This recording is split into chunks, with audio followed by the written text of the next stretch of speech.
அத்திப்பழத்து அடை. அத்திப்பழத்து அடையை கொண்டு வந்து பிளவையின் மேல் பற்று போடுங்கள், அப்பொழுது பிழைப்பார் என்று ஏசாயா சொல்லியிருந்தான்.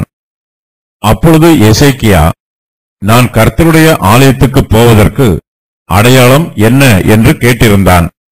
இந்த அதிகாரத்தின் கடைசி 2 வசனங்கள் நமக்கு நல்ல உபதேசத்தை கொடுக்கிறது.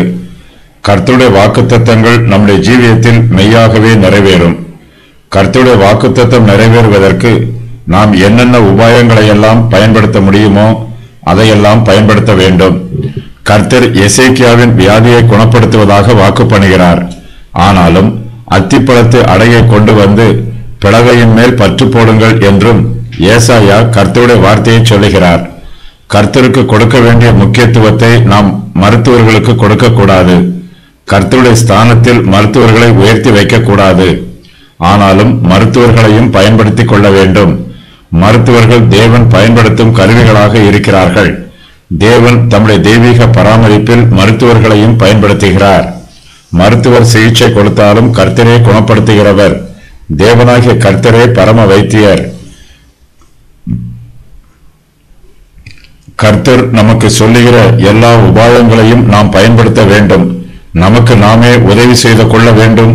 அப்போது கர்த்தருடைய உதவியும் அவருடைய அனுகிரகமும் நமக்கு கிடைக்கும். எசேக்கியாவின் சரீரத்தில் அரிப்பிளவை காணப்படுகிறது. அதன் மீது அத்திப்பழத்து அடையை கொண்டு வந்து பற்று போடும்போது எசேக்கியா பிழைப்பார். இதுவே கர்த்தருடைய வார்த்தை. கர்த்தருடைய வார்த்தைக்கு அறையும் குறையுமாக கீழ்ப்படியாமல் பூரணமாய் கீழ்ப்படிய வேண்டும். எசேக்கியா கர்த்தருடைய வார்த்தையினால்தான் குணமாகிறார். ஆனாலும் அத்திப்பழத்து அடையினால் பற்று போடுவதும் அவர் குணமடைவதற்கு அவசியமாய் இருக்கிறது. நாம் எல்லோருமே நல்ல ஆரோக்கியத்தையும் நீண்ட ஆயுசையும் விரும்புகிறோம்.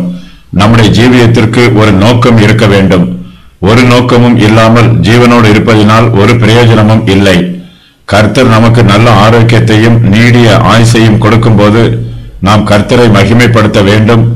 கர்த்தருக்கு பிரியமுள்ளவர்களாகவும் பிரயோஜனம் உள்ளவர்களாகவும் ஜீவிக்க வேண்டும். மனுஷருக்கு நன்மை செய்ய வேண்டும். கர்த்தரை அறிகிற அறிவிலும் அவருடைய கிருபையிலும் நாம் வளர்ச்சி பெற வேண்டும். எசேக்கியா கர்த்தரிடத்தில் நான் சொஸ்தமாவதற்கு என்ன அடையாளம் என்று கேட்பதற்கு பதிலாக நான் கர்த்தருடைய ஆலயத்திற்கு போவதற்கு அடையாளம் என்ன என்று கேட்கிறார். எசேக்கியா சொஸ்தமானால் கர்த்தருடைய ஆலயத்திற்கு போக தீர்மானித்திருக்கிறார். அங்கு கர்த்தரை நன்றியோடு துதிப்பதற்கு தீர்மானித்திருக்கிறார்.